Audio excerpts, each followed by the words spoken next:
Naomi Brooks walked through the crystal doors of Le Montclair, carrying nothing but hope and desperation. The restaurant glittered with wealth, and everyone whispered about one woman who ruled with absolute terror. Vivian Lancaster, the millionaire's wife, had destroyed careers with a single word, and nobody dared challenge her. When Naomi politely asked if she could pour water at Vivian's table that first night, the entire restaurant held its breath waiting for the breakdown. But there was one thing Vivian didn't know about the quiet new waitress standing before her. Naomi had already survived loss that would break most people, and tonight Vivian was about to discover that some people refuse to bow no matter how much power you wield. Just before we get back to it, I'd love to know where you're watching from today, and if you're enjoying these stories, make sure you're subscribed. Naomi Brooks stood outside Le Montclair, staring up at the golden script etched across smoked glass doors. The restaurant rose before her like a palace, 3 stories of old-world elegance wrapped in modern wealth. Chandeliers glittered through floor-to-ceiling windows. Luxury cars lined the curved driveway. She smoothed down her crisp white shirt and black skirt, took a breath that didn't quite steady her nerves, and stepped inside. The air smelled like expensive wine and fresh lilies. Marble floors stretched beneath her feet, polished to a mirror shine. Waiters glided between tables dressed in pristine uniforms, moving like dancers who'd rehearsed every step. Crystal glasses caught the light. Soft classical music drifted from hidden speakers. Everything whispered money, power, perfection. Naomi had worked in restaurants before, nice ones, even, but nothing like this. Le Montclair wasn't just a restaurant. It was where the city's elite came to see and be seen, where business deals worth millions happened over braised lamb and vintage Bordeaux, where one wrong move could end a career before it started. She found the staff entrance and pushed through heavy wooden doors into a completely different world. The back hallway was narrow and bright with fluorescent lights. Servers rushed past carrying trays, their faces tense with concentration. Someone dropped a fork and cursed under their breath. The kitchen doors swung open, releasing a blast of heat and the sound of Chef Paolo screaming about undercooked potatoes. "You must be Naomi." A tall woman with dark skin and kind eyes approached, extending her hand. "I'm Maya, head hostess. Welcome to Controlled Chaos." Naomi shook her hand, grateful for the warmth. "Thank you. I'm ready to learn." Maya smiled, but something flickered behind her eyes. "Worry, maybe. Come on. I'll introduce you to the manager, and then we'll get you set up." They walked through the maze of back corridors, past storage rooms stacked with wine bottles and linens. Maya explained the basics, table sections, reservation system, the absolute importance of getting orders perfect the first time. But Naomi noticed she kept glancing at her watch, and her smile grew tighter with each passing minute. Manager Elias Ward's office was small and cluttered with paperwork. He was a thin man in his mid-30s with nervous hands that constantly adjusted his tie. When Maya knocked, he looked up and his face brightened briefly before clouding over again. "Naomi Brooks?" He stood, shaking her hand with a grip that was a little too tight. "Welcome. Have a seat." Naomi sat in the chair across from his desk while Maya excused herself. Elias shuffled papers, clicked his pen, cleared his throat twice. Finally, he looked at her directly. "You have excellent references. Your application was impressive. We're very pleased to have you on the team." He paused, and his fingers drummed against the desk. "But I need to be honest with you about something." Naomi's stomach tightened. "Okay, tonight is going to be challenging. We have several VIP reservations, which is normal for us. But one in particular requires extra attention." He leaned forward, lowering his voice like he was sharing a dangerous secret. "Vivian Lancaster will be dining with us this evening." The name meant nothing to Naomi, and her face must have shown it because Elias continued quickly. "Mrs. Lancaster is the wife of Charles Lancaster, one of the wealthiest men in the city. They're regular guests here, very important to our business. Mrs. Lancaster has very high standards." He paused again, choosing his words carefully. "She can be demanding. If something isn't perfect, she will let you know." Loudly. "Understand," Naomi said. I'll make sure everything is perfect. I'm sure you will. But I need you to understand something else. His eyes were intense now, almost pleading. Do not upset her. Do not contradict her. Do not speak unless she addresses you directly. If she criticizes you, apologize immediately. If she seems angry, find me. Do you understand?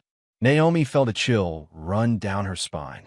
She'd dealt with difficult customers before, but the fear in Elias's voice was real. This wasn't just about good service. This was about survival. I understand, she repeated. Elias exhaled, some tension leaving his shoulders. Good. You'll be assisting in her section tonight. Not lead server, just support. Watch the senior staff and follow their lead exactly. After she left his office, Naomi found Maya in the staff locker room. Two other servers were there too, a young man named Chris and an older woman named Sarah. They were talking in hushed voices that stopped the moment Naomi walked in. He told you about Vivian? Sarah asked. Naomi nodded, opening her assigned locker. Chris laughed, but it wasn't a happy sound. Then you know you picked literally the worst possible first day. She's not that bad, Naomi said, trying to sound confident. All three of them stared at her, like she just said something incredibly naive. Last month, Sarah said quietly, she made a server cry in the middle of dinner service because her water glass was refilled from the left instead of the right. The girl quit that night. 2 months ago, Chris added, she got someone fired because they smiled at her husband. Just smiled. Said the girl was flirting. She owns this place, Maya said, leaning against the lockers. Not legally, but practically. If Vivian decides she doesn't like you, Elias has to let you go. He has no choice. The Lancasters bring in too much business, and Vivian knows it. Naomi's mouth went dry, but she forced herself to stay calm. Then I'll make sure she likes me. Sarah gave her a pitying look. Honey, nobody makes Vivian like them. You just try to stay invisible and pray she's in a good mood. The hours before dinner service flew by in a blur of training. Naomi learned the table layouts, memorized the menu, practiced carrying trays until her arms ached. Chef Paolo emerged from the kitchen long enough to boom at her about respecting his food, then disappeared again in a cloud of garlic-scented steam. Everyone moved with purpose, preparing for the evening rush like soldiers readying for battle. During her break, Naomi slipped outside into the alley behind the restaurant. The cool evening air felt good after the heat of the kitchen. She pulled out her phone and dialed her sister. Naomi. Lily's voice was bright and young and made Naomi's chest ache. How's the fancy new job? It's good. Really good. Naomi forced cheerfulness in her voice. The place is gorgeous, and everyone's been nice. I think I'm going to like it here. That's great. Does this mean, Lily hesitated, does this mean I can go back to school? Naomi closed her eyes. Lily had been out of school for 3 months, while Naomi scrambled to cover their rent after their mother died. The medical bills had eaten everything. Their father had left when Lily was 5. It was just the two of them now, and every decision Naomi made was about keeping them afloat. Yes, Naomi said firmly. I get my first paycheck in 2 weeks. I'll have enough for the tuition and the books you need. Lily squealed, and Naomi could picture her dancing around their tiny apartment. Thank you, thank you, thank you. I promise I'll get good grades. I'll make you proud. You already make me proud, Lily. I'll call you later, okay? I have to get back to work. Okay. Love you. Love you too. Naomi ended the call and stood there for a moment, letting the weight settle back on her shoulders. She couldn't lose this job. No matter how difficult Vivian Lancaster was, she had to survive. Lily was depending on her. When she returned inside, the energy had shifted. Dinner service was beginning. The dining room glowed with candlelight. Guests in expensive suits and designer dresses were being seated at tables draped in white linen. Waiters moved efficiently, voices low and professional. Naomi took her position near the kitchen doors, watching Sarah work her section with practiced grace. Everything seemed smooth, controlled, elegant. Then Maya appeared at her elbow, face pale. She's here, Maya whispered. Naomi followed her gaze to the entrance. A woman stood in the doorway, and every head in the restaurant turned to look at her. Vivian Lancaster was stunning. She wore a gold dress that hugged her frame perfectly, catching the light with every small movement. Diamonds glittered at her throat and wrists. Her dark hair was swept up in an elegant twist. She carried herself with the kind of confidence that came from knowing everyone was watching and loving every second of it. What was her face that struck Naomi most? Beautiful, yes, but sharp. Her eyes swept across the dining room like a queen surveying her kingdom, taking in every detail, judging, measuring, finding flaws. Beside her walked Charles Lancaster. He was tall and broad-shouldered, dressed in a perfectly tailored suit. Unlike his wife, he didn't seem to notice the stares.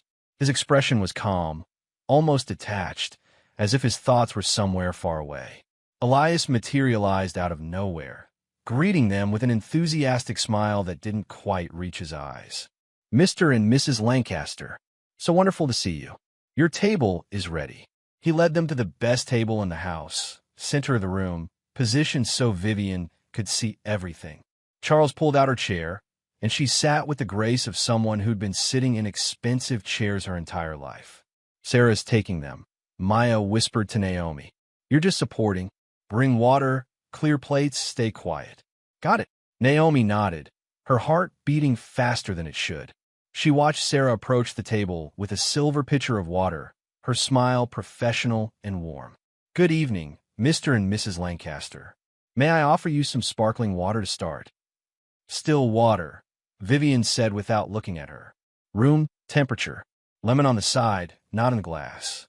And make sure the glasses are spotless. Last time there were watermarks." "Of course, Mrs. Lancaster. My apologies." Sarah returned to the service station, and Naomi saw her hands shaking slightly as she prepared new glasses. "Go take those," Sarah said quietly. "I need a minute." Naomi picked up the tray, balanced it carefully, and approached the Lancaster table. Her training kicked in. Move smoothly, smile gently, don't speak unless necessary. She set the first glass in front of Charles, then moved to Vivian's side. "May I pour your water, ma'am?" Naomi asked politely. Vivian's head turned slowly, and for the first time, those sharp eyes fixed on Naomi. There was a long pause. Naomi felt like she was being examined under a microscope, every flaw magnified. "Do you always speak before you think?" Vivian asked. The words were soft, but they cut through the air like a knife. Nearby guests glanced over. Naomi's hand froze on the pitcher. "I apologize, ma'am." "I just wanted to." "Pour the water," Vivian interrupted. "That's what you're here for, isn't it?" Naomi poured, her hand perfectly steady even though her stomach was churning. She set down the pitcher and stepped back, but Vivian wasn't done. "You knew." It wasn't a question. "Yes, ma'am. This is my first day. I can tell." Vivian's smile was thin and cold. "Try to keep up." Laughter rippled around the table. Other diners who'd been listening, enjoying the show. But Charles didn't laugh. He was watching Naomi with an expression she couldn't quite read. Not pity exactly. Something more like curiosity. Naomi stepped away, her face hot, and returned to the service station where Sarah squeezed her arm sympathetically. "You did fine," she whispered. That was actually mild for her. The rest of the dinner service was a minefield. Every time Naomi approached the table, Vivian found something wrong. The bread wasn't warm enough. The wine was poured too quickly. Naomi's footsteps were too loud. Each criticism was delivered with that same cold precision, designed to cut without causing a scene. But something strange happened. The more Vivian pushed, the calmer Naomi became. Maybe it was stubbornness. Maybe it was pride. Maybe it was the image of Lily's hopeful face when she talked about going back to school. Whatever it was, Naomi refused to break. "I apologize, Mrs. Lancaster," she said again and again, her voice steady and respectful. "No tears, no trembling, just quiet, unshakable composure." And Charles kept watching. Every insult his wife threw, he observed Naomi's response with those thoughtful eyes. Once, when Vivian was particularly cruel about Naomi forgetting which side to clear a plate from, Charles spoke. "Vivian, the service has been excellent tonight." His wife's expression flickered. Surprise, then something harder. "I was simply providing feedback, darling." "Of course." He turned to Naomi, and his voice gentled. "You're doing fine. Thank you. It was such a small thing. 3 simple words. but coming from him in front of everyone, they carried weight. Naomi nodded, not trusting herself to speak, and returned to the kitchen. She found Elias in the hallway, practically vibrating with anxiety. "How bad is it?" "I'm still employed, so not terrible." He looked at her with something like wonder. "You're the first person in months who hasn't cried or quit during their first Vivian encounter. I've dealt with difficult customers before. Not like her." Elias lowered his voice. "She's trying to break you. That's what she does, finds a new person and tests them until they snap. If you survive tonight, you'll survive anything here." Naomi thought about Lily, about the bills piled on their kitchen counter, about how she dropped out of her hospitality management program when mom got sick and never went back, about all the dreams she'd folded up and put away because life demanded it. "I'm not going anywhere," she said. Later, during a brief lull in service, she locked herself in the staff bathroom and stared at her reflection. Her eyes were tired. Her hair had come slightly loose from its bun, but she wasn't crying. She wasn't broken. "I won't let her break me," she whispered to the mirror. Her reflection stared back, stronger than she'd expected. When the Lancasters finally left, Vivian sweeping out like departing royalty, Charles nodding politely to the staff, the entire restaurant seemed to exhale. Servers slumped against walls. Even Chef Paolo emerged from the kitchen looking drained. "You survived," Sarah said, hugging Naomi. "I am impressed. Genuinely impressed." Chris raised his water glass. To Naomi, "May you have the spine of steel we all wish we had." But Naomi barely heard them. She was too busy watching through the window as Charles helped Vivian into their car, a gleaming black sedan that probably cost more than Naomi would make in 5 years. Just before the door closed, Vivian looked back at the restaurant, her eyes scanning the windows. When they landed on Naomi, she smiled. It wasn't a friendly smile. Naomi went home that night exhausted in a way that had nothing to do with sore feet. She climbed the 3 flights to her apartment, unlocked the door quietly in case Lily was asleep, and found her sister curled up on the couch with a textbook. "How was it?" Lily asked, sitting up. Naomi dropped onto the couch beside her. "Intense. But you're okay?" "I'm okay." Naomi pulled Lily close, breathing in the familiar scent of her shampoo. "I'm okay." That night, she dreamed of chandelier light reflecting off diamonds and cold eyes that saw everything. The next morning, Naomi woke up with one thought. She'd made it through day 1. She could make it through day 2. She was wrong about what day 2 would bring. Vivian Lancaster had decided that Naomi Brooks was a problem, and Vivian didn't allow problems to exist for long. When Naomi arrived for her second shift, the atmosphere in the restaurant felt different. Staff members kept glancing at her with a mixture of sympathy and curiosity. Maya pulled her aside before service started. "Vivian was here for lunch," Maya said quietly. Naomi's stomach dropped. "And she asked Elias about you. Want to know where you came from, what your background is, how long you've been hired." "Why would she?" "Because you didn't break," Maya said simply. "You were supposed to quit or cry or mess up so badly that Elias would have an excuse to let you go. But you didn't. And now you're a puzzle she needs to solve." That evening, Vivian arrived earlier than usual. She wore a deep blue dress and carried herself with the same regal bearing. But there was something new in her eyes when she looked at Naomi. Focus. Intent. She requested Sarah's section again, but this time she asked for Naomi specifically. "The new girl," she told Elias, loud enough for the whole room to hear. "I want to see if last night was a fluke." Elias sent Naomi over with a look that said, "Be careful." From the moment Naomi approached their table, Vivian launched into attack mode. She sent back her water because it was too cold, complained that Naomi walked too quickly, creating a breeze, insisted her napkin be refolded because Naomi had handed it to her wrong. Charles sat quietly through it all, his expression unreadable. But Naomi caught him watching her again, studying her reactions like she was a particularly interesting book. "You seem very confident for someone so inexperienced," Vivian said after sending back her third glass of wine because the temperature wasn't perfect. "I'm just trying to provide good service, Mrs. Lancaster." "Are you?" Vivian tilted her head. "Or are you trying to prove something?" Naomi met her eyes calmly. I'm trying to do my job well. That's all. Something flickered across Vivian's face. Surprise. Maybe that Naomi had answered directly instead of apologizing. The silence stretched between them, and Naomi could feel other diners watching, waiting to see what would happen. Then Charles spoke. The service has been impeccable, as always. Perhaps we could order. Vivian's attention snapped to her husband, and Naomi saw something dangerous flash in those eyes. But she smiled sweetly and picked up her menu. Back at the service station, Sarah grabbed Naomi's arm. What are you doing? You can't talk back to her like that. I didn't talk back. I just answered her question. Naomi, you don't understand. She's not just being difficult. She's testing you.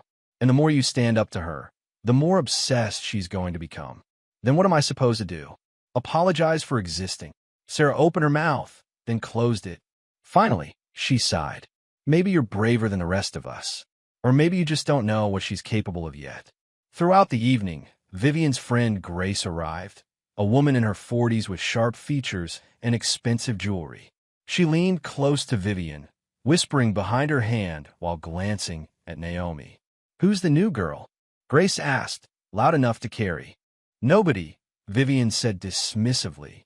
Just another waitress who thinks she's special. But her eyes stayed on Naomi, tracking every movement. When Naomi brought their entrees, Vivian accidentally knocked her wine glass over. Red wine splashed across the white tablecloth and onto Vivian's dress. She gasped dramatically, jumping to her feet. Look what you did, she cried out. Naomi's mind raced. She hadn't touched the glass. She'd been reaching for the bread basket on the opposite side. But every guest nearby had turned to look, and the story they'd tell would be that the clumsy new waitress had ruined Vivian Lancaster's evening. I'm so sorry, Mrs. Lancaster, Naomi said immediately, grabbing napkins. Let me help. Don't touch me. Vivian stepped back, her voice rising. You've done enough damage. Elias appeared like magic, apologizing profusely, offering to comp their entire meal, promising the dress would be professionally cleaned at the restaurant's expense. Charles stood and guided his wife toward the restroom, murmuring something soothing that Naomi couldn't hear. But before they left, Charles looked back at Naomi, and then, barely perceptible, he shook his head. Just once, as if to say, this wasn't your fault. After they left, Chris helped Naomi clean up the mess. That was deliberate, he muttered. I saw her. She knocked it over herself. It doesn't matter what really happened, Naomi said tiredly. It matters what people think happened. Yeah, well, I think you're getting screwed. That night, as Naomi was finishing her closing duties, she found Elias in his office with his head in his hands. I'm sorry, he said when she knocked. I know that wasn't your fault. I watched the whole thing. But Mrs. Lancaster has already called to complain, and I have to write up an incident report. Am I getting fired? Not yet. But Naomi, he looked at her with genuine concern. She's going to keep pushing. And eventually, I won't be able to protect you. The Lancasters are too important. Naomi left the restaurant feeling a strange mix of emotions. Anger, yes. Frustration. But also something else. A stubborn determination that surprised her. Vivian wanted her gone. Expected her to quit. To give up. Naomi had spent the last year watching her mother die slowly, fighting insurance companies, holding her sister while Lily cried, and somehow keeping both of them fed and housed. She'd given up her dreams once already. She wasn't giving up this job. Over the next week, Vivian became relentless. She came to the restaurant 4 times, far more than usual, according to the staff. Each visit was a new test, a new attempt to break Naomi down. She criticized Naomi's appearance, saying her hair was unkempt, even though it was perfectly neat. She complained about Naomi's voice being grating. She made increasingly impossible demands, then acted disappointed when Naomi couldn't read her mind. But something unexpected began to happen. The other staff members started rallying around Naomi. Sarah showed her tricks for dealing with difficult customers. Chris ran interference when Vivian's demands got too outrageous. Even Chef Paolo, who yelled at everyone equally, started calling Naomi the only one with a backbone in this whole damn place. You know what I think? Paolo said one night, ladling soup with aggressive efficiency. I think Mrs. High and Mighty is scared of you. Scared? Of me? Naomi laughed. Why would she be scared? Because you don't bow down. Everyone else treats her like a queen, but you treat her like a customer. Rich people hate that. Makes them feel ordinary. Naomi had never thought about it that way. But maybe Paolo was right. Maybe what bothered Vivian wasn't that Naomi was rude or incompetent. It was that she refused to act inferior. The tipping point came on a particularly busy Friday night. Every table was full, reservation requests were being turned away, and the kitchen was slammed. Vivian arrived without a reservation, expecting her usual table. I'm sorry, Mrs. Lancaster, Maya said carefully. We're completely booked tonight, but we have a lovely table near the window. I don't want a window table. I want my table. It's occupied right now, but it should be available in about 45 minutes. I want it now. Maya looked helplessly at Elias, who was already sweating. They were about to displace a family celebrating their daughter's graduation when Naomi stepped forward. Mrs. Lancaster, may I show you to the window table while you wait? It has a beautiful view, and I can bring you champagne right away on the house. Vivian's eyes locked onto Naomi like a predator spotting prey. I didn't ask for your opinion. I know, ma'am. I'm just trying to help. If you wanted to help, you'd get me my table. I understand your frustration, Naomi said calmly. But that table is currently occupied by guests who also have a reservation. I promise the window table is just as lovely. Are you arguing with me? The restaurant had gone quiet. Everyone was watching now. No, ma'am. I'm offering you the best option we have available. Vivian stepped closer, and Naomi could smell her expensive perfume. You're very bold for someone in your position. I'm just doing my job. Your job is to do what I tell you. My job is to serve all our guests equally and well. The words hung in the air. Naomi could feel Elias's panic from across the room. But she didn't back down, didn't apologize. She just stood there, meeting Vivian's furious gaze with quiet steadiness. Finally, Charles touched his wife's arm. Vivian, let's just take the window table. We're causing a scene. For a moment, Naomi thought Vivian might explode. Her face was flushed, her jaw tight. But then she smiled, that cold, dangerous smile that made Naomi's skin prickle. Of course, darling. The window table will be fine. She looked at Naomi. For now, as Naomi led them to their table, she heard Grace whisper to Vivian, She's got some nerve, that one. She certainly does, Vivian replied softly. But nerve can be broken. Charles caught Naomi's eye as she handed him a menu, and this time his expression was clearer. Respect, maybe, or warning. She couldn't tell which. That night, after service ended, Naomi collapsed in the break room. Her feet ached, her head pounded, and she was so tired she could barely keep her eyes open. But she'd made it through another shift. She was still here. Sarah sat down beside her. You know she's never going to stop, right? This isn't going to get better. I know, Naomi said. Then why do you keep fighting back? Why not just apologize and let her win? Naomi thought about Lily, who'd sent her a text earlier that day. Got an A on my math test. Thanks for believing in me.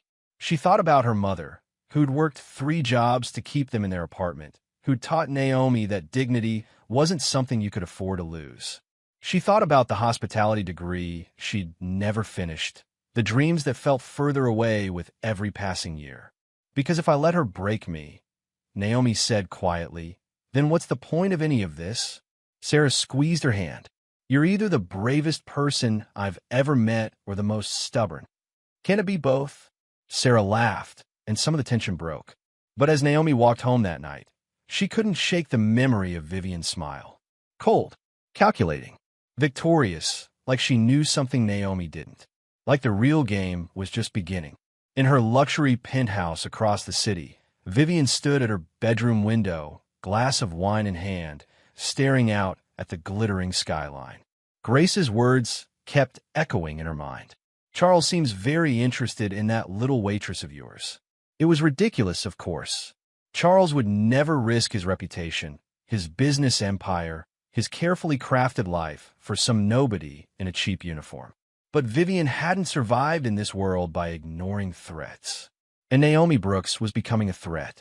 What are you thinking about? Charles asked, emerging from the bathroom. Nothing important, Vivian said smoothly. Just planning our week. But as she climbed into their designer bed, her mind was already working, planning, strategizing, finding the weak points she could exploit. Everyone had a breaking point. She just needed to find Naomi's. The weeks that followed saw Vivian's obsession with Naomi grow into something darker, more calculated. Then came the announcement that changed everything. Vivian would be hosting a private dinner at Le Montclair for the city's most elite socialites, a carefully curated event that would showcase her influence and power. When the reservation list was posted, every staff member's heart sank. 20 guests, 5 courses, and Naomi was assigned to the Lancaster table. She requested you specifically, Elias told Naomi, his face pale as paper. I tried to change it, but she insisted. Said she wanted to give you an opportunity to prove yourself. Chris shook his head. That's not an opportunity. That's a trap. He wasn't wrong. Naomi could see it in the way Vivian smiled when she arrived that evening, Grace trailing behind her like a shadow. The dining room had been transformed into something even more spectacular than usual. White orchids on every table, crystal glassware that caught the candlelight like stars, and an atmosphere thick with anticipation. The guests were exactly what Naomi expected. Women dripping with jewelry who air-kissed instead of hugging. Men in suits worth more than cars. Everyone spoke in measured tones about charity galas and vacation homes and investments, their laughter polished and precise. This wasn't just dinner. This was theater, and Vivian was the director. Charles arrived separately, looking tired in a way his expensive suit couldn't hide. He nodded at Naomi as he took his seat beside his wife, and something in his eyes looked almost apologetic. "Good evening, Mrs. Lancaster," Naomi said, approaching their table with water. "May I?" "Not yet," Vivian interrupted without looking up. "Wait until I'm ready." Naomi stepped back and waited. And waited. 5 minutes passed while Vivian chatted with Grace about a recent art auction. 10 minutes. Naomi stood there, tray in hand, while other servers cast her sympathetic glances. Finally, Vivian turned to her. "Now you may pour." Naomi poured the water without a word, her hand perfectly steady. "You'll be serving our table tonight," Vivian announced loudly enough for nearby guests to hear. "I specifically requested you. I believe in giving new staff opportunities to shine." The words sounded generous, but Naomi heard the threat beneath them. This wasn't an opportunity. This was Vivian setting the stage for a very public humiliation. Throughout the first course, Vivian gave contradictory instructions. She wanted her salad dressing on the side, then complained it should have been mixed in. She asked for extra bread, then acted annoyed when Naomi brought it. Each time, she delivered her criticism with a smile that made it seem like Naomi was simply incompetent rather than being deliberately set up to fail. "The new girl is trying her best," Vivian said to Grace, loud enough for the table to hear, "though I'm not sure she's quite ready for this level of service." Grace giggled. "Well, you can't expect everyone to meet your standards, darling." Naomi cleared the salad plates and returned to the kitchen, where Chef Paolo was plating the second course with his usual dramatic flair. "She's torturing you out there," he said, not looking up from his work. "I know. You gonna quit?" "No." "Good." He slid 2 perfectly arranged plates across the counter. "They make me proud. Don't let that which break you." Back in the dining room, Naomi served the second course, seared scallops with a delicate citrus glaze. She'd memorized everyone's dietary restrictions, knew exactly who was allergic to shellfish, had triple-checked every detail. But as she placed Vivian's plate in front of her, Vivian's face twisted into an expression of disgust. "This isn't what I ordered." Naomi's stomach dropped. "I'm sorry, Mrs. Lancaster." The menu listed. "I specifically said no shellfish. Didn't I tell you that?" She hadn't. Naomi would have remembered, would have noted it, would have told the kitchen. But before she could respond, Vivian was already turning to her guests with an exasperated sigh. "I suppose I wasn't clear enough. My fault for assuming competence." The word stung designed to. Naomi took the plate back. "I'll have the kitchen prepare something else immediately. Don't bother. I've lost my appetite." In the kitchen, Naomi found Elias waiting with his phone pressed to his ear, probably already getting an earful from someone. Sarah touched her arm sympathetically. She did order the scallops, Sarah whispered. I took the reservation myself. She's lying. I know. So why aren't you defending yourself? Naomi thought about it. She could make a scene, could insist on checking the written order, could call Vivian a liar in front of all those important people. But what would that accomplish? Vivian wanted her to break, to lose control, to prove she wasn't suited for this world. Because defending myself won't change anything, Naomi said quietly. But staying calm might. The third course went more smoothly, or so Naomi thought. She'd anticipated Vivian's tricks, stayed 3 steps ahead, made sure every detail was perfect. But then came the wine service. Vivian had ordered a specific vintage, a bottle that cost more than Naomi's monthly rent. As Naomi poured, following the exact protocol she'd been taught, Vivian held up her hand. Too fast. You're pouring too fast. Naomi slowed down. Now you're going too slow. Has no one taught you proper wine service? Naomi finished pouring, her jaw tight. Around the table, guests were starting to shift uncomfortably. Even in this crowd, Vivian's cruelty was becoming obvious. Charles cleared his throat. Vivian, the wine is fine. I wasn't asking for your opinion, darling. Nevertheless, his voice was calm but firm. The service has been excellent all evening. Perhaps we should focus on enjoying the meal. Something dangerous flickered across Vivian's face. In that moment, Naomi realized this wasn't just about her. This was about something deeper between Charles and Vivian, some power struggle that had been brewing long before Naomi ever walked through Le Montclair's doors. Of course, Vivian said, her smile brittle. How silly of me. But her eyes promised revenge. During the main course, Naomi felt the tension ratcheting higher with every passing moment. Vivian's questions became sharper, her demands more impossible. She asked Naomi to explain the preparation of the duck in detail, then interrupted her answer to say she was boring the guests.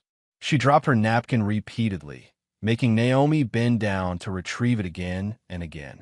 Grace watched it all with barely concealed delight, occasionally adding her own small cruelties. You poor thing, working so hard. This job must be exhausting for someone so inexperienced. Naomi smiled politely. I enjoy the challenge. Do you? Vivian's tone was sharp. How admirable. Tell me, what did you do before this? The question felt like a trap, but Naomi answered honestly. I was studying hospitality management. I had to leave school to take care of family matters. How unfortunate. Vivian's expression showed no sympathy. So you have no formal training, no real experience, and yet here you are serving the city's most distinguished guests. I'm learning every day, ma'am. Clearly not fast enough. The conversation around the table had died. Everyone was watching now, waiting to see what would happen next. Naomi could feel her control slipping, could feel the anger building in her chest. But she thought of Lily, thought of the bills waiting at home, thought of everything she'd already survived. I apologize if my service hasn't met your expectations, Mrs. Lancaster. I'm doing my best. Your best. Vivian laughed. It was a cold sound. How American. As if effort matters more than results. That was when Charles stood up. Not quickly, not dramatically, but with a quiet finality that drew every eye in the room. Excuse me, he said, his voice cutting through the tension. I need some air. He walked toward the terrace doors, and Naomi watched him go, confused. Vivian's face had gone white, then red, her carefully maintained composure cracking just slightly. Well, she said, her voice too bright. My husband seems to have forgotten his manners tonight. As dessert was being prepared, Vivian excused herself to use the restroom. Grace leaned across the table toward the other guests and stage whispered, She's been so stressed lately. You know how it is. But Naomi noticed the glances exchanged between the socialites.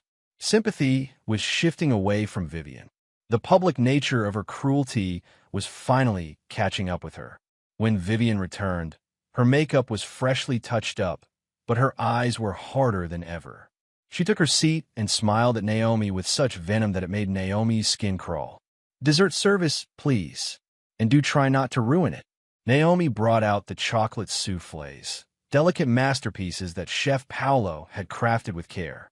She placed them gently in front of each guest, saving Vivian for last.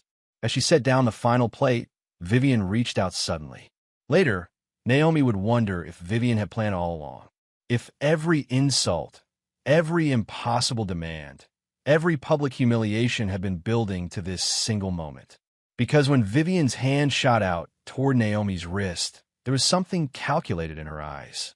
Something that said she was about to create a scene that would justify firing Naomi forever. But Naomi's reflexes, honed by months of carrying heavy trays through crowded restaurants, were faster than Vivian expected. Her hand came up instinctively, blocking Vivian's grab with a gentle but firm pressure that stopped the motion cold. Time seemed to freeze. Vivian's hand hung in the air between them, blocked by Naomi's steady grip.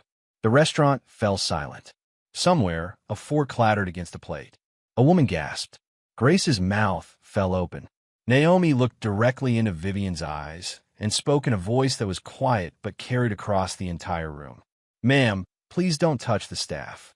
The words weren't angry or defensive. They were simply factual, professional, and completely unshakable. Naomi gently released Vivian's hand and stepped back, her expression neutral. For 3 long seconds, nobody moved. The socialites stared. The other servers had stopped in their tracks. Even Chef Paolo had emerged from the kitchen and stood frozen in the doorway. Then Charles returned from the terrace, took in the scene with one sweeping glance, and said 2 words that changed everything. "Good girl." He said it so quietly that only those at the immediate table heard him. But the approval in his voice was unmistakable. Vivian's face went through a series of expressions: shock, rage, humiliation, something that looked almost like fear. Her carefully constructed mask shattered completely. She stood up so fast her chair scraped against the floor. "You're fired," she screamed, pointing at Naomi with a shaking hand. "You just assaulted me in front of witnesses. I want her arrested. I want." "She's not fired." Charles's voice was cold, final. He looked at his wife with an expression that made several guests shift uncomfortably. "And she didn't assault anyone. She defended herself from being grabbed, which, if I recall correctly, is against several employment laws." Vivian's mouth opened and closed like a fish. "Charles, you can't be serious." "I'm perfectly serious. The young woman asked you politely not to touch her. That seems reasonable to me. I'm your wife, which gives you many privileges," Charles said quietly, "but not the right to physically grab employees." The silence in the restaurant was deafening. Naomi stood completely still, her heart pounding so hard she thought everyone must be able to hear it. Elias looked like he might faint. The socialites were whispering behind their hands, already composing the stories they'd tell at brunch tomorrow. Grace tried to salvage the situation. "I'm sure Vivian didn't mean anything by it. She was just trying to get the girl's attention." "I know exactly what she meant," Charles interrupted. He turned to Naomi, and his eyes were kind. "I apologize on behalf of my wife. Your service tonight has been exemplary, and you handled a difficult situation with grace." Then he turned back to Vivian. "We're leaving now." Vivian looked around the table at her guests, her friends, her social circle, the people whose opinions shaped her entire world. She saw the judgment in their eyes, the pity, the scandal spreading like wildfire. This dinner was supposed to cement her status. Instead, it had exposed her. "This isn't over," she hissed at Naomi as she gathered her purse. "Yes," Charles said firmly, "it is." He guided his wife toward the exit, his hand on her elbow more restraining than gentle. As they left, the restaurant erupted into whispered conversations. Some guests stayed to finish dessert, eager to witness the aftermath.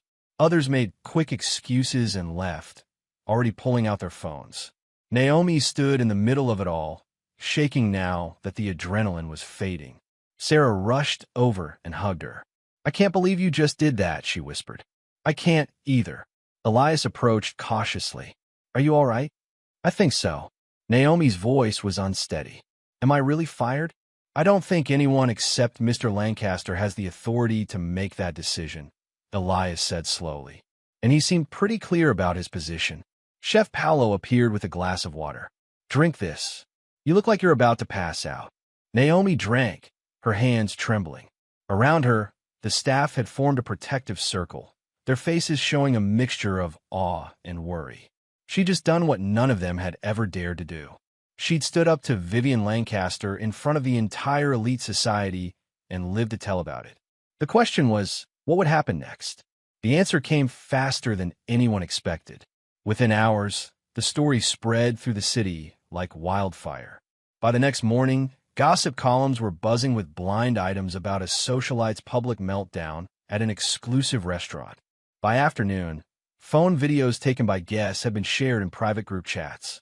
By evening, the whispers had reached every corner of high society.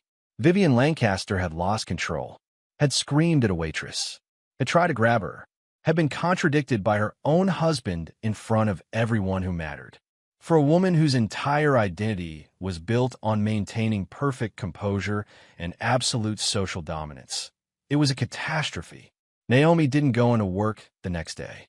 Elias had called her and suggested she take a day off while things settled down. She spent the time in her apartment, jumping at every phone notification, wondering if she still had a job, wondering if Vivian would find some way to destroy her anyway. Lily made her tea and sat beside her on the couch. You stood up for yourself. That's not something to regret. I know, but I'm scared. Of what? Naomi thought about it. Of what comes next. Women like Vivian Lancaster don't just accept defeat. They retaliate. She was right to be scared. That evening, Elias called. You need to come in tomorrow. Mr. Lancaster wants to speak with you. Naomi's blood ran cold. About what? He didn't say. But Naomi, Elias paused. I don't think it's bad. He specifically requested a private meeting in his office. That's not how people get fired. Then what is it? I don't know. But I think there's more going on here than any of us understand. The next morning, Naomi dressed in her best outfit. A simple black dress that was professional without being expensive. She arrived at Le Montclair 2 hours before her shift was supposed to start and was directed to a private office on the 3rd floor she'd never seen before. Charles Lancaster sat behind an enormous desk, reading through papers. When she knocked, he looked up and gestured for her to enter. Miss Brooks, thank you for coming. Please sit down. Naomi sat, her hands clasped in her lap to keep them from shaking. Charles studied her for a moment, and she noticed how tired he looked. There were lines around his eyes that seemed deeper than before, and his expression carried a weight that had nothing to do with business. I owe you an apology, he said finally. That was not what Naomi had expected. Sir, I've been aware of my wife's behavior for a long time. The way she treats staff, the way she uses intimidation to maintain control. I made excuses for it, ignored it, told myself it wasn't my place to interfere. He leaned back in his chair. But what happened the other night was inexcusable, and I'm sorry you were put in that position. I appreciate that, Naomi said carefully. But with all due respect, I'm more concerned about whether I still have a job. A slight smile crossed his face. You do. In fact, I'd like to offer you a promotion. Naomi blinked. I am sorry. I've been watching you since your first day. The way you handle pressure, the way you maintain your composure, the way you treat people with respect regardless of how they treat you. Those are rare qualities, Miss Brooks.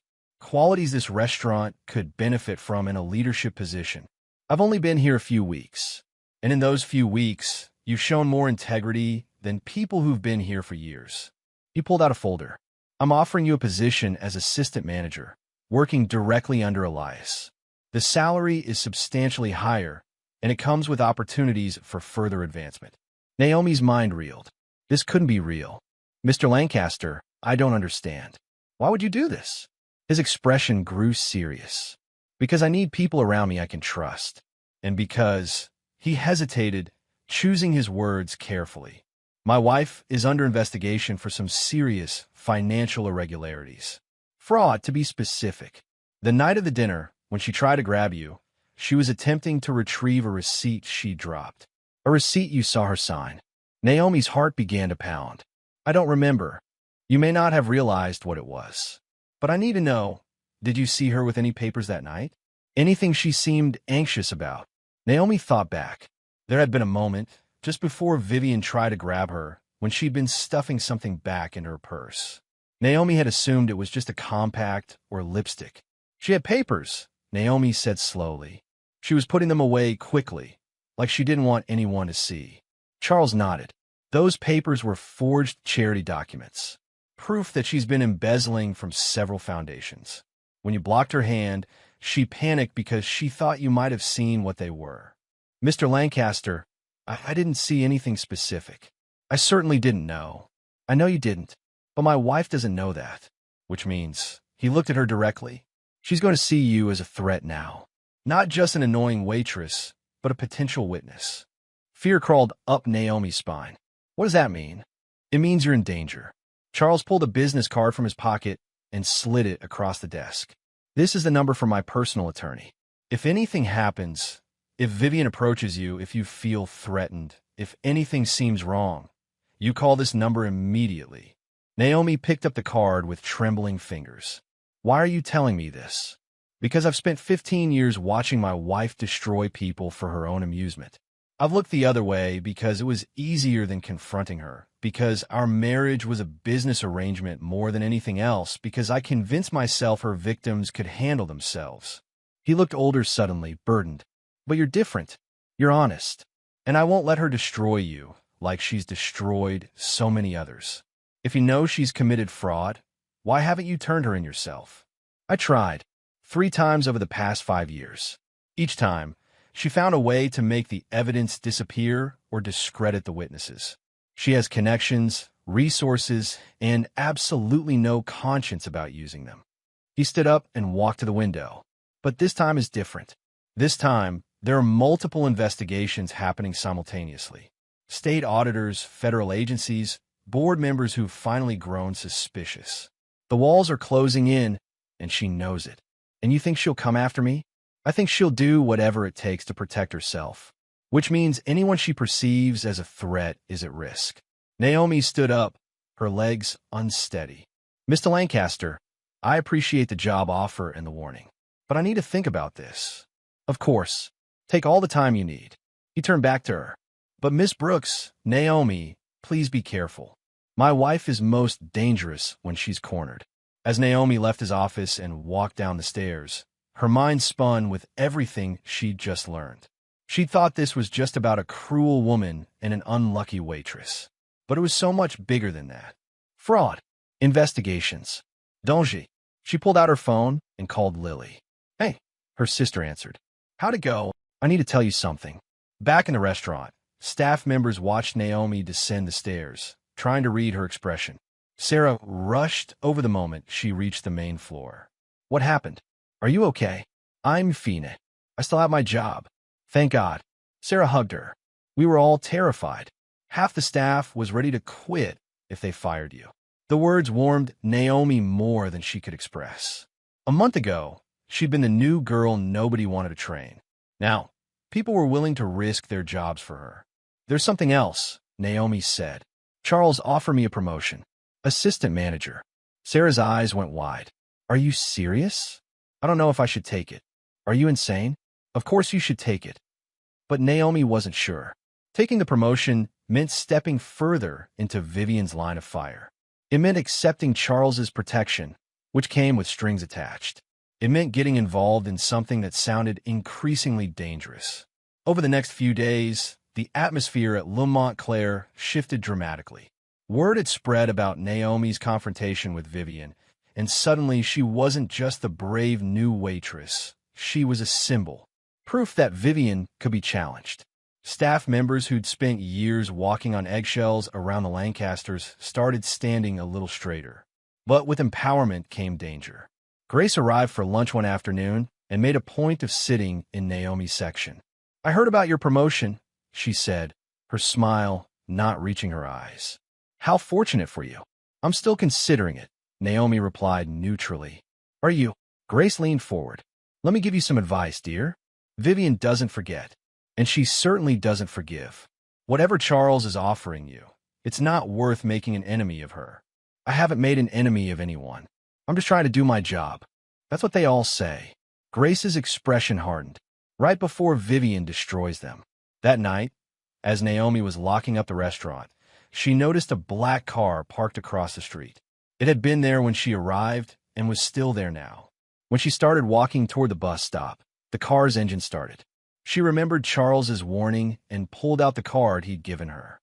But before she could dial, Chef Paolo appeared beside her. "Come on," he said. "I'll give you a ride home." "You don't have to. That car's been circling for an hour. I'm not letting you walk alone." In Paolo's beat-up Honda, Naomi felt safer. But as they pulled away from the restaurant, she watched the black car in the side mirror. It followed them for 3 blocks before turning off.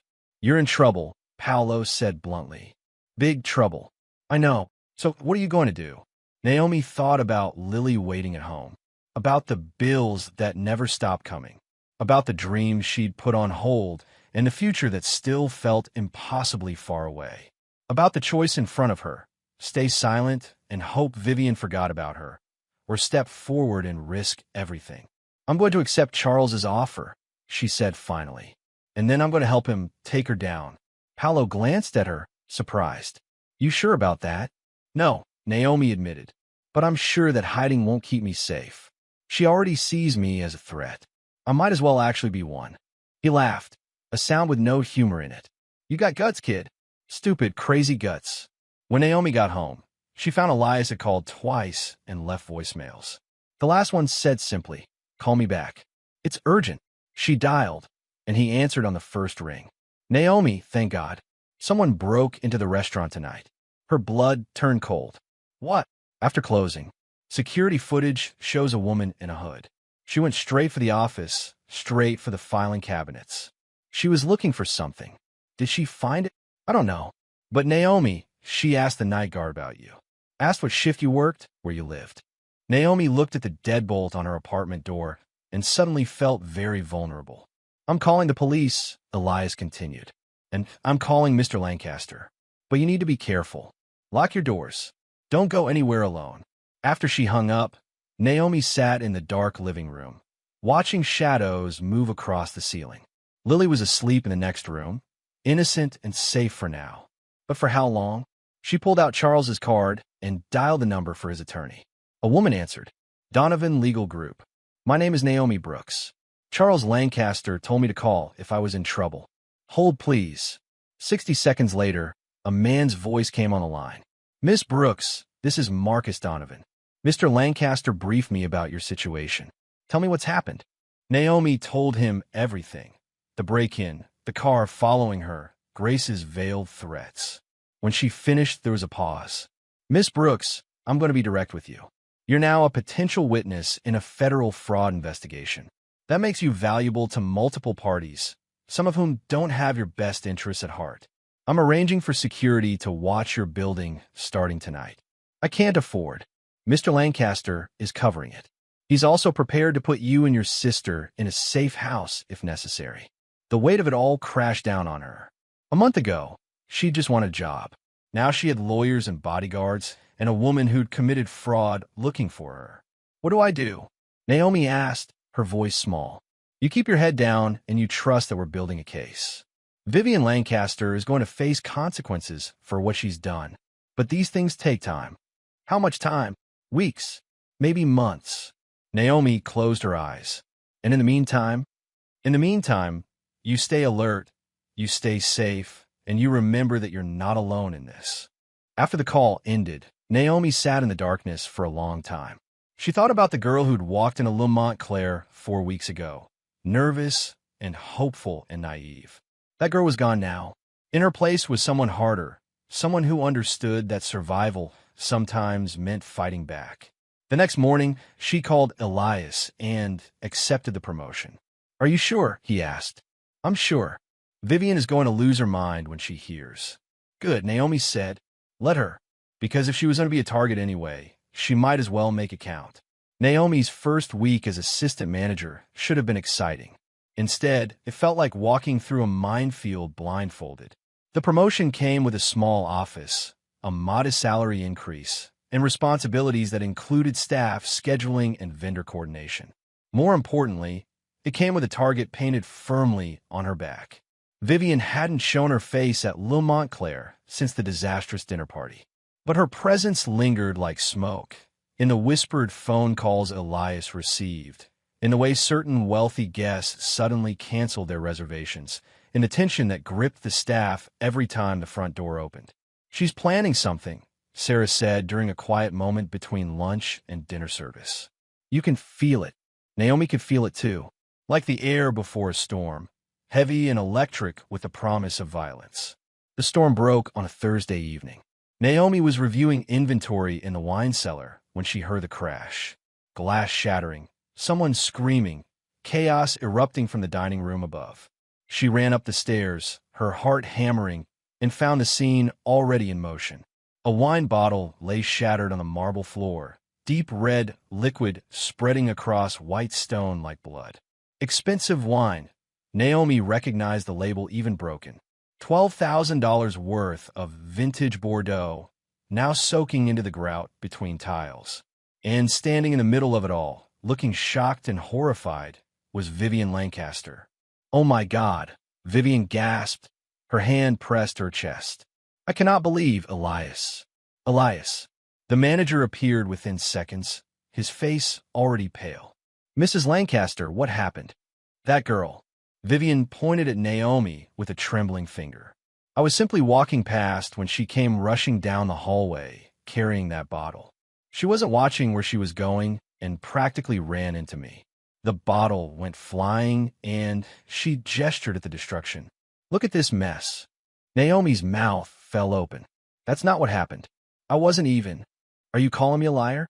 Vivian's voice rose, pitched perfectly for the dozen diners watching from nearby tables. "I was nearly injured. That bottle could have hit me. Mrs. Lancaster, I was downstairs in the wine cellar. I didn't bring any bottle upstairs. I couldn't have." "Elias." Vivian turned to the manager, ignoring Naomi completely. "I want this addressed immediately. This is dangerous negligence. Someone could have been seriously hurt." Grace materialized from the dining room, right on cue. "I saw the whole thing," she announced, her voice carrying. The girl was rushing, not paying attention. Vivian barely got out of the way in time. "That's not true," Naomi said, her voice rising despite her attempts to stay calm. "I was in the cellar. Ask anyone. The security footage will show everything," Elias said quickly, pulling out his phone. "Let me just pull it up and we can see exactly what." "The cameras in this hallway malfunctioned this afternoon," Vivian interrupted smoothly. "I mentioned it to the evening manager. Apparently nothing was done about it." Naomi's blood turned to ice. Of course the cameras weren't working. Of course Vivian had made sure of that before executing her plan. "There are other cameras," Naomi said desperately. "The wine cellar has cameras. They'll show I never left with a bottle." "Will they?" Vivian's smile was cold. "How convenient that you know exactly where all the cameras are. Almost like you were planning to do something that needed to avoid surveillance." The accusation hung in the air, ugly and deliberate. Naomi could see the doubt creeping into Elias's eyes, the way nearby staff members exchanged uncertain glances.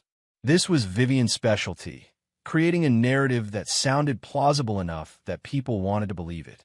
"I need to speak with you in my office," Elias said quietly to Naomi. "Now." "But I didn't." "Office. Now." As Naomi followed him through the restaurant, she caught sight of Charles entering through the front door. He took in the scene with one glance. The broken glass, his wife's dramatic distress, Naomi's pale face, and his expression darkened. Elias's office felt suffocating. The manager sat behind his desk, his hands clasped so tightly his knuckles had turned white. Naomi stood, unwilling to sit, her mind racing through what had just happened. "Tell me the truth," Elias said. "Were you carrying that bottle?" "No, I was in the wine cellar doing inventory. I hadn't brought anything upstairs yet."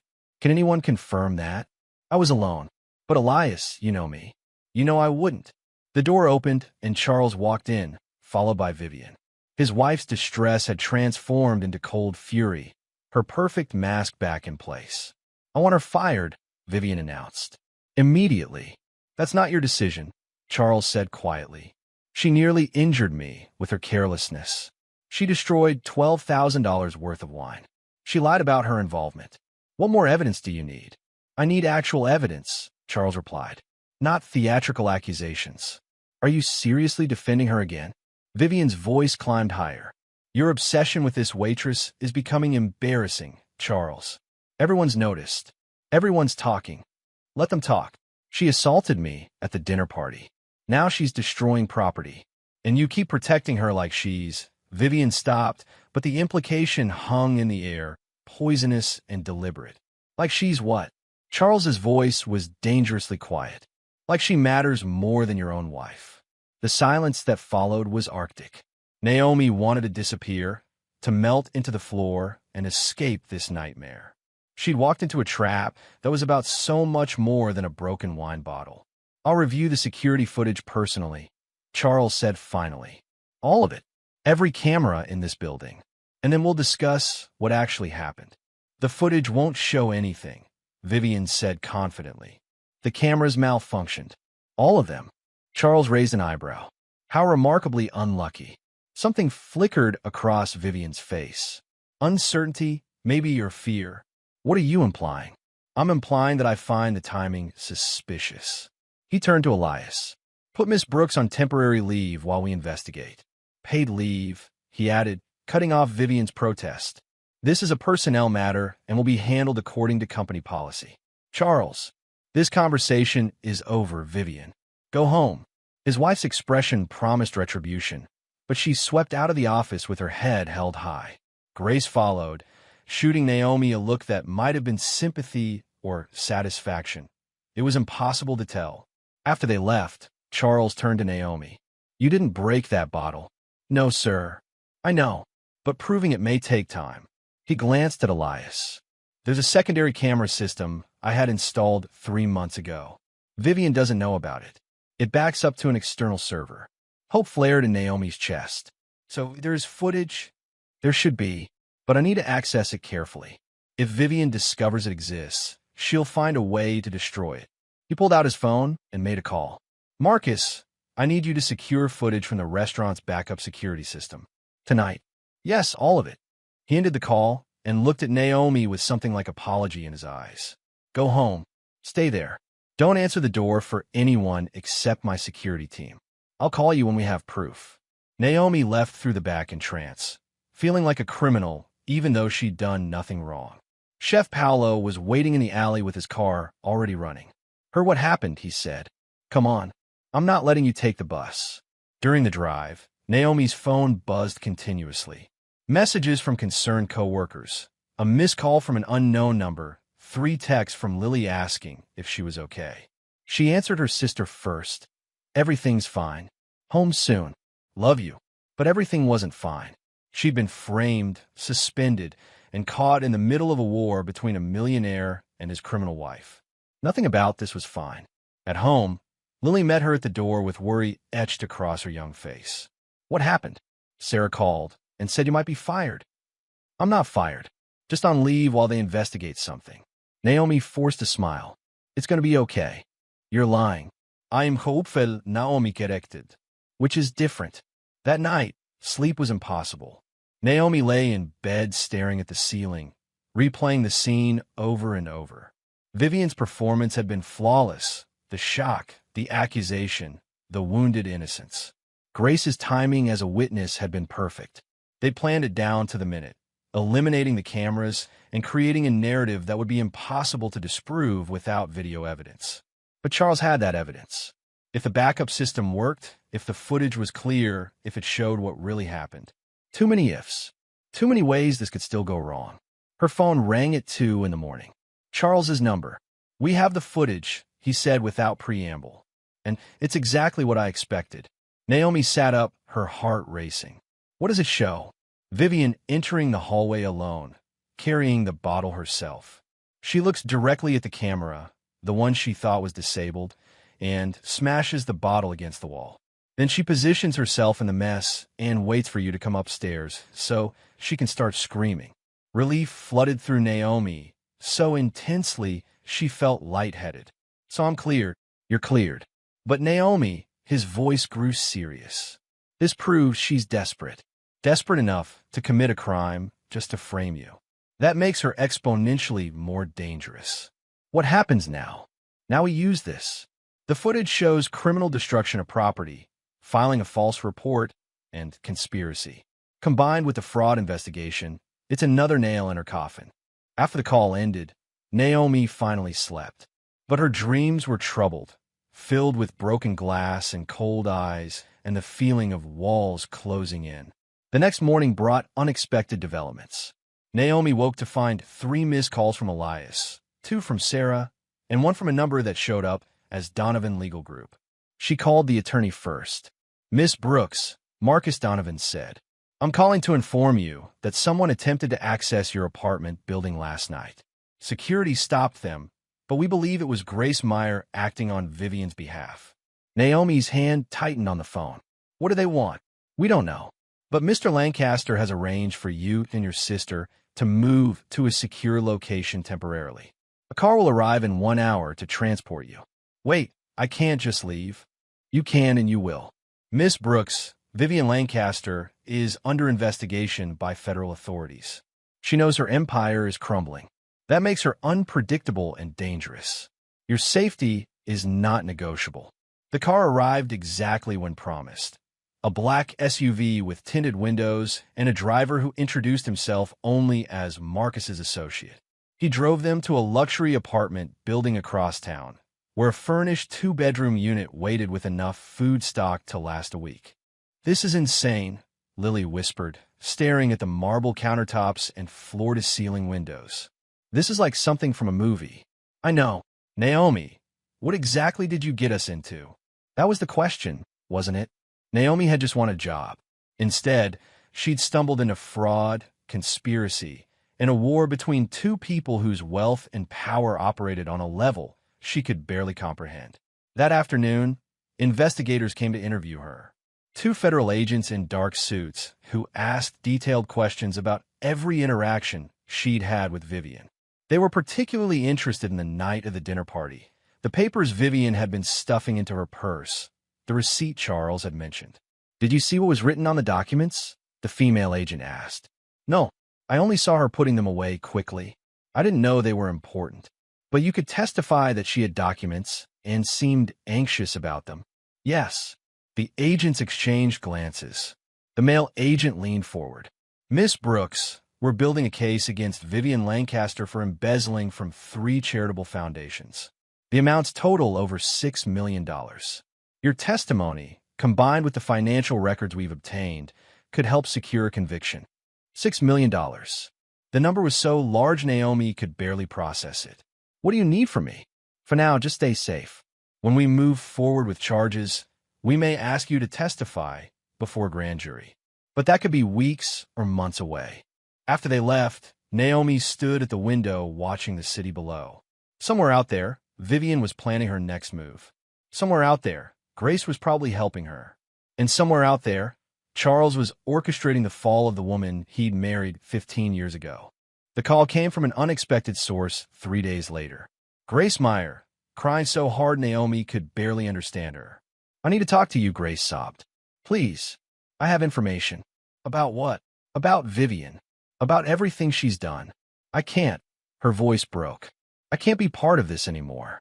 They met in a coffee shop downtown, Grace looking 10 years older than she had a week ago. Her makeup was smudged, her designer clothes wrinkled, her hands shaking as she gripped her latte. "She turned on me," Grace said without preamble. "I've been her friend for 12 years. I covered for her, lied for her, did things I'm ashamed of. And the moment things got difficult, she tried to frame me." "Frame you for what?" "For helping her steal from the charities. She created documents with my signature forged, set up accounts in my name, made it look like I was the mastermind." Grace pulled an envelope from her purse. "So I made copies of everything. Every real document, every email, every piece of evidence that proves what she actually did." Naomi stared at the envelope. "Why are you giving this to me?" "Because you're the only person who stood up to her and survived. Because the attorneys need this. Because," Grace's voice cracked, "because I want to do one good thing before this whole mess destroys everyone." The envelope contained dozens of documents. Forged charity receipts, bank statements showing transfers to offshore accounts, emails between Vivian and various board members where she discussed creative accounting. text messages that were damning in their casual discussion of illegal activity. Naomi called Marcus Donovan immediately. "Miss Brooks," he said when he answered, "I was just about to call you. The federal investigation has accelerated. They're preparing to file charges within the week. I have something that might help."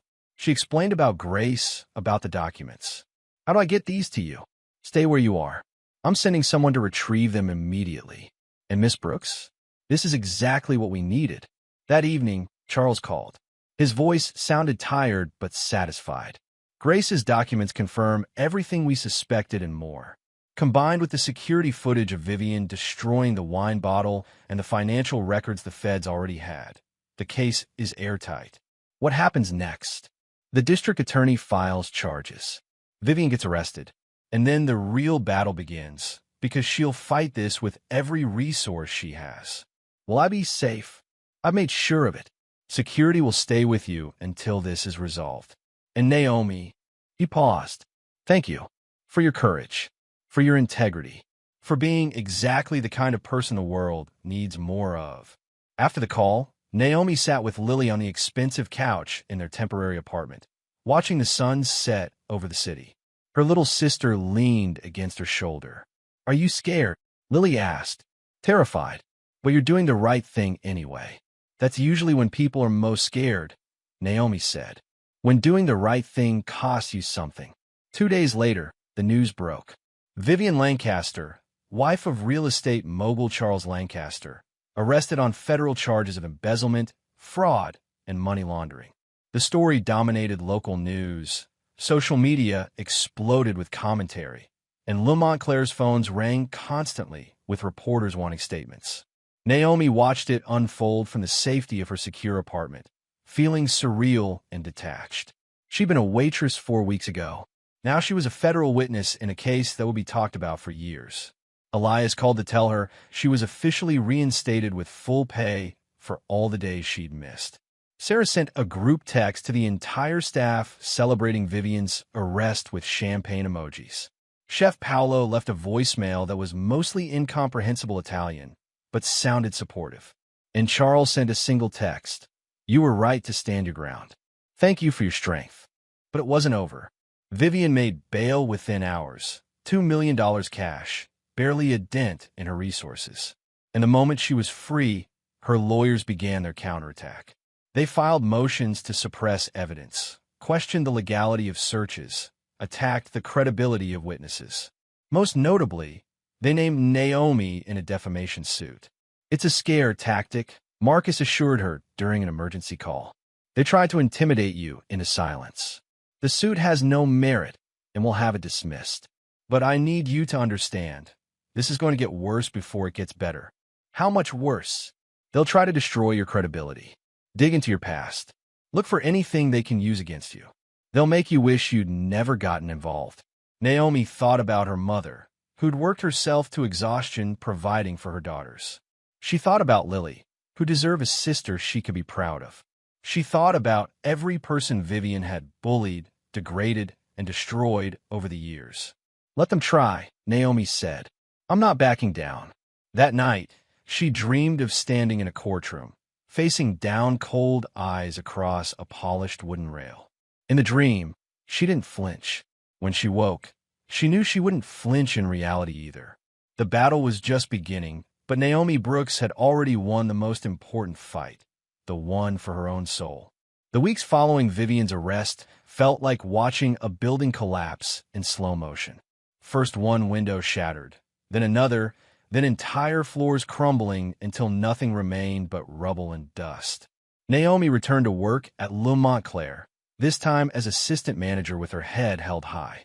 The restaurant felt different now, lighter somehow, as if Vivian's absence had lifted a weight nobody realized they'd been carrying. Staff members smiled more freely. Laughter echoed from the kitchen. Even the guests seemed to sense the shift, commenting on how warm and welcoming the atmosphere had become. But outside the restaurant's walls, Vivian's empire was burning. The first domino fell when the Westbridge Children's Foundation announced they were pressing criminal charges. Their audit revealed that over $2 million designated for underprivileged youth programs had been funneled into Vivian's personal accounts. The foundation's executive director gave a tearful press conference, holding up photos of children who'd lost scholarships because the money had vanished. "These kids trusted us," she said, her voice breaking. "And we trusted her." Vivian Lancaster stole their futures. The second domino was the social circle. The exclusive group of wealthy socialites who'd once hung on Vivian's every word now distanced themselves with ruthless efficiency. Invitations were rescinded. Phone calls went unanswered. Women who'd called themselves her friends suddenly couldn't recall ever being particularly close. Naomi watched it unfold through news reports and overheard conversations at the restaurant. It should have felt like justice, but mostly it just felt sad. Vivian had built her entire identity on being untouchable, and now she was being erased by the very society she tried to dominate. The third domino was Charles. He filed for divorce exactly 1 week after the arrest, citing irreconcilable differences and 15 years of emotional manipulation. His attorney released a statement confirming Charles had been cooperating with federal investigators for months and had no knowledge of his wife's criminal activities. Grace came to the restaurant on a rainy Tuesday afternoon, looking small and exhausted. She sat in Naomi's section, now a gesture of humility rather than intimidation. "I testified before the grand jury yesterday," Grace said quietly. "Told them everything. Every lie she made me tell, every person she destroyed, every crime I witnessed." "That took courage," Naomi said. "It took shame." Grace's eyes were red-rimmed. "I should have done it years ago, before she hurt so many people, before you had to be the one to stand up to her. You're doing it now. That matters." Grace pulled out an envelope and slid it across the table. "These are letters. Apologies to every staff member I saw her abuse over the years. I know they don't fix anything, but I needed to write them." After Grace left, Naomi opened the envelope. Inside were dozens of handwritten notes, each one acknowledging specific cruelties and asking for forgiveness. The words were clumsy and inadequate, but they were real. That evening, Elias called an all-staff meeting. He stood before them, looking years younger than he had a month ago, his shoulders no longer permanently hunched with anxiety. "I owe all of you an apology," he began. "For years, I allowed Vivian Lancaster to terrorize this staff because I was afraid of losing business. I prioritized money over people, and that was wrong. But things are changing. Mr. Lancaster has restructured management, and I've been given clear authority to protect our team from any form of abuse. No guest, regardless of wealth or status, has the right to degrade anyone who works here." The staff erupted in applause. Sarah was crying. Even Chef Paolo looked moved, though he'd deny it later. "Additionally," Elias continued, "Naomi Brooks has been promoted to full manager, effective immediately. She'll be working alongside me to create a workplace culture based on respect and dignity." More applause, louder this time. Chris whistled. Maya hugged Naomi so hard she could barely breathe. Later, in her new office, small but hers, Naomi sat with the reality of how much had changed. 6 weeks ago, she'd been terrified of losing a waitressing job. Now she was managing one of the city's most prestigious restaurants with a salary that would cover Lily's education and then some. Her phone buzzed with a message from Charles. "You've earned this. Congratulations." She typed back, "Thank you. For everything." His response came quickly. "You saved yourself. I just made sure you had the chance." The preliminary hearing was scheduled for a Thursday morning in early autumn. Naomi sat in the courtroom's public gallery, flanked by Marcus Donovan and 2 security guards Charles had insisted on. The room was packed with reporters, curious spectators, and several of Vivian's former society friends who'd come to watch her fall.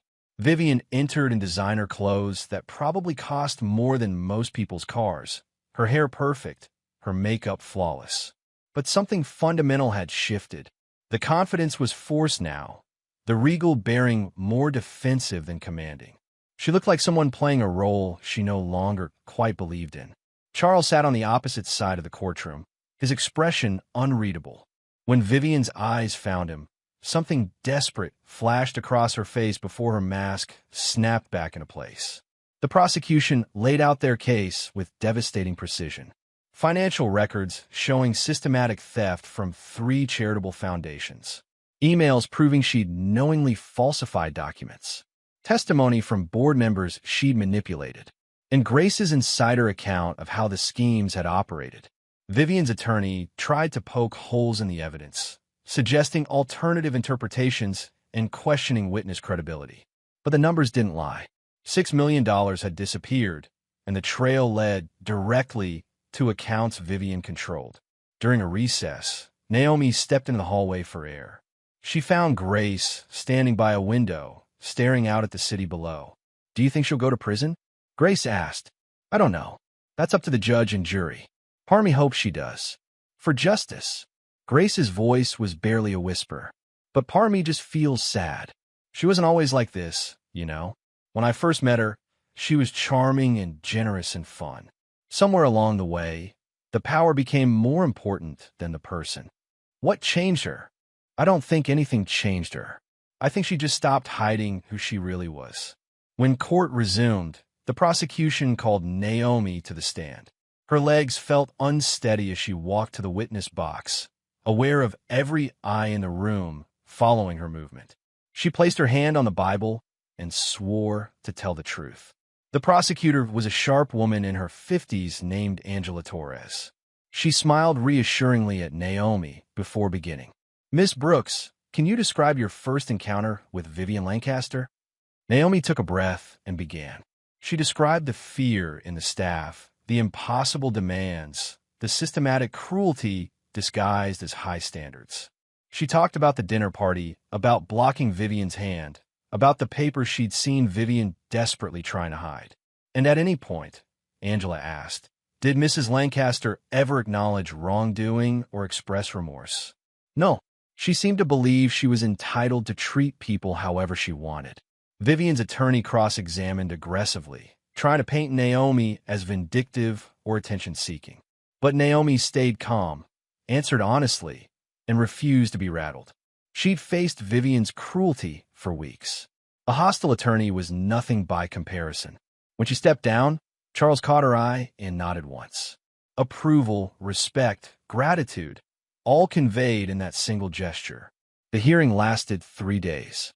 Witness after witness testified to Vivian's crimes. Foundation directors, forensic accountants, even a former housekeeper who'd seen Vivian burning documents in their fireplace. The evidence piled up like snow in a blizzard, cold and suffocating. On the final day, Vivian took the stand in her own defense. It was a calculated risk by her attorneys, but desperation sometimes demanded bold moves. Under questioning from her own lawyer, Vivian portrayed herself as a victim of circumstance.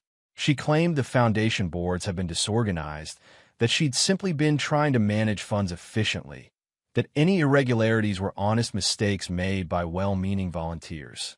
Her voice trembled at strategic moments. Her eyes glistened with unshed tears. It might have worked on people who hadn't seen her in action, but Angela Torres destroyed the performance during cross-examination. "Mrs. Lancaster, you testified that you were unaware of the account discrepancies. Is that correct?" "Yes." "Yet you have a master's degree in business administration from an Ivy League university, correct?" "Yes." "And you serve on the boards of multiple financial institutions?" "Yes." "So you're either lying about your knowledge, or you're admitting to gross incompetence in managing millions of dollars. Which is it?" Vivian's composure cracked. "I'm neither incompetent nor a liar. You're twisting my words. I'm reading your own testimony, Mrs. Lancaster. You can't have it both ways. You can't be a sophisticated businesswoman when it suits you and a confused volunteer when it doesn't." The exchange continued, each question peeling away another layer of Vivian's defense until nothing remained but the truth. She'd stolen millions of dollars from charities meant to help children, and she'd done it deliberately and systematically. When the judge asked if she had anything to say, Vivian stood. For a moment, she looked directly at Naomi. Their eyes met across the crowded courtroom, and Naomi saw something she'd never seen before in those cold, calculating eyes. "Fear. I made mistakes," Vivian said finally, her voice barely audible. "But I never meant to hurt anyone. The judge's expression suggested she found that claim difficult to believe. This court will recess until tomorrow morning, at which time I will deliver my ruling on whether this case proceeds to trial. That evening, Naomi sat in the secure apartment with Lily, both of them too wound up to sleep. The news was covering the hearing extensively, legal analysts debating the strength of the prosecution's case, social media exploding with opinions. "Do you think it's over?" Lily asked. "I think the worst part is over. But there's still the trial, if the judge allows it to proceed." "And then what? What happens to you?" Naomi considered the question. "Then I go back to my life. I work at the restaurant. I help you with college applications. I figure out what comes next." "You're different now," Lily observed. "Stronger. I don't know if I'm stronger. Maybe I just finally learned I was strong enough all along." The next morning, the courtroom was even more packed than before. Naomi arrived early, flanked by her usual security detail, and took her seat. Charles was already there, looking tired but resolute. Grace sat alone in the back row, a ghost haunting her own reckoning. Vivian entered last, and Naomi was struck by how diminished she looked. The designer suit couldn't hide the defeat in her shoulders, the desperation in her eyes. This was a woman watching her entire world disintegrate, and she had no one to blame but herself. The judge entered, and everyone stood. When they sat again, the silence was absolute. "I've reviewed all testimony and evidence presented in this preliminary hearing," the judge began. "The financial records are clear and damning. The witness testimony is credible and consistent. The defendant's explanations are neither plausible nor supported by evidence." Vivian's attorney started to object, but the judge held up her hand.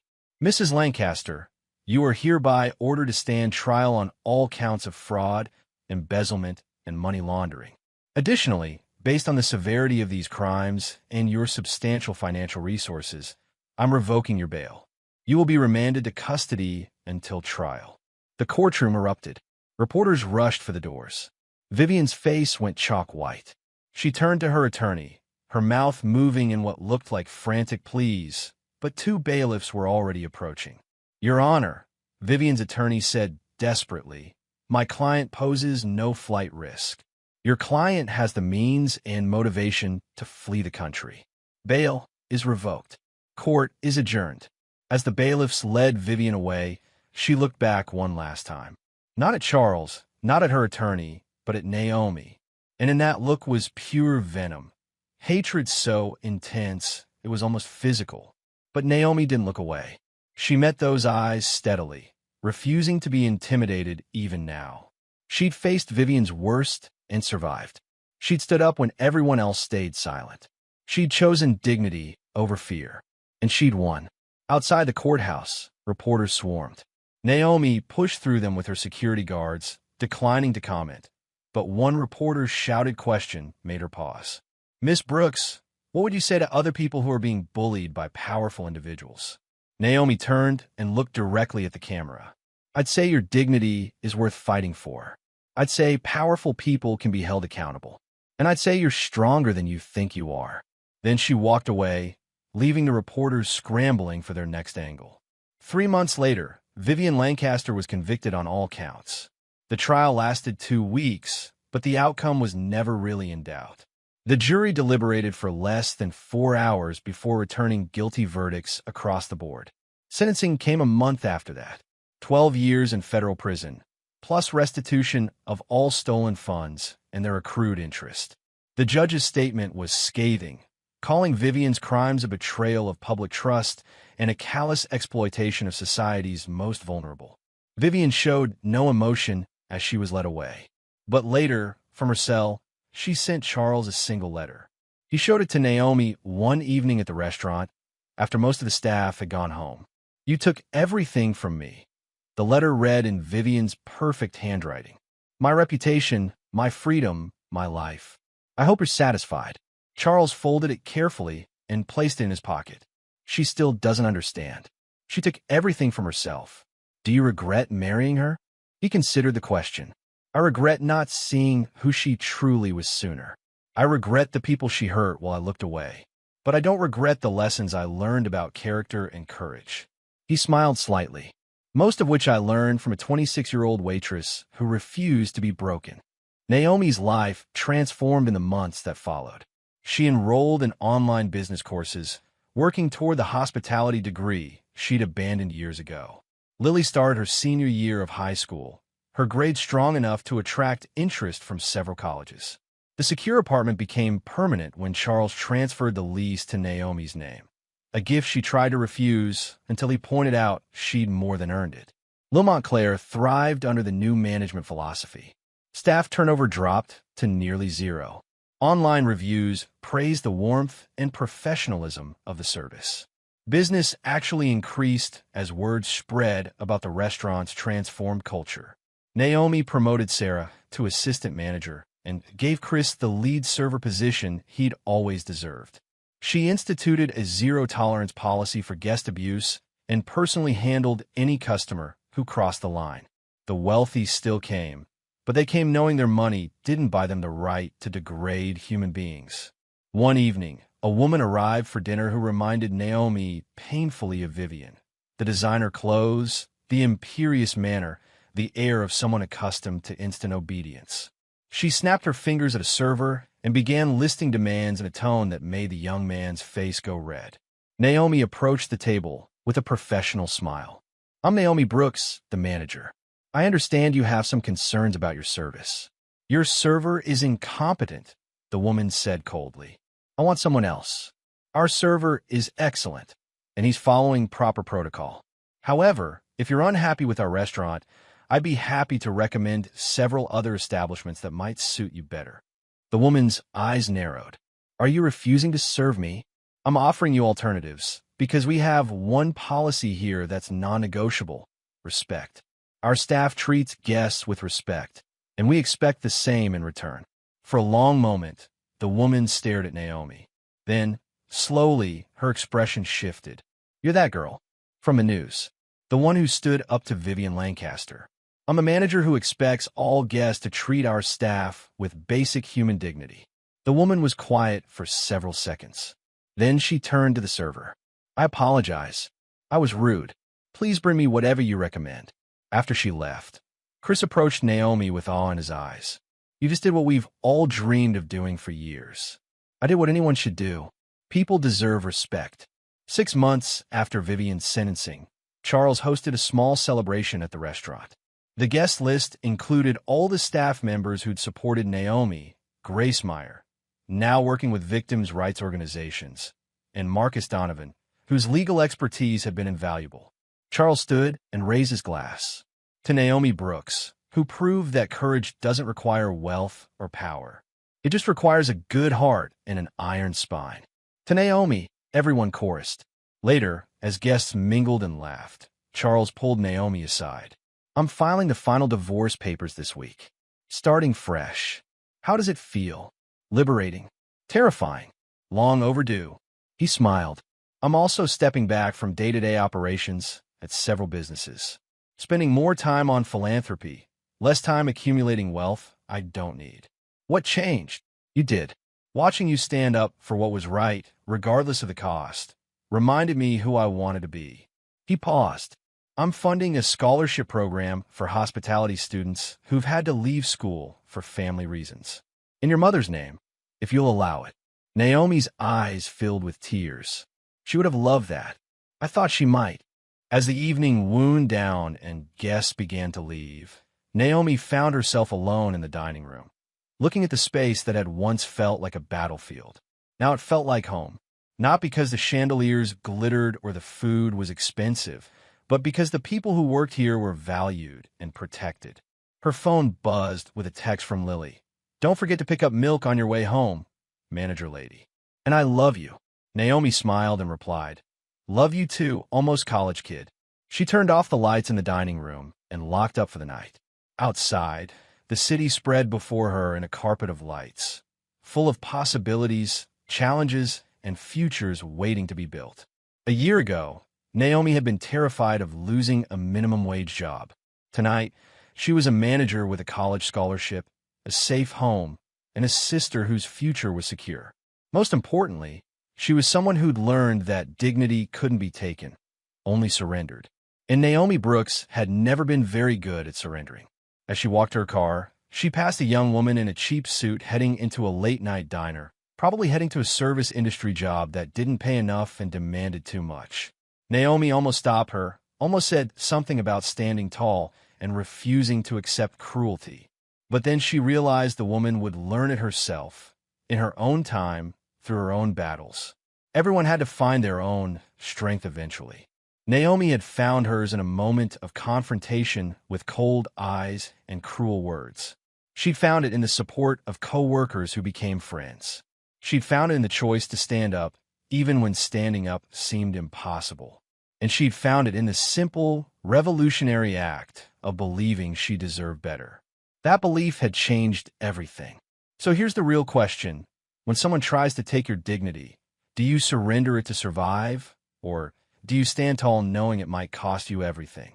If this story moved you, hit that like button and subscribe for more inspiring tales of courage against impossible odds.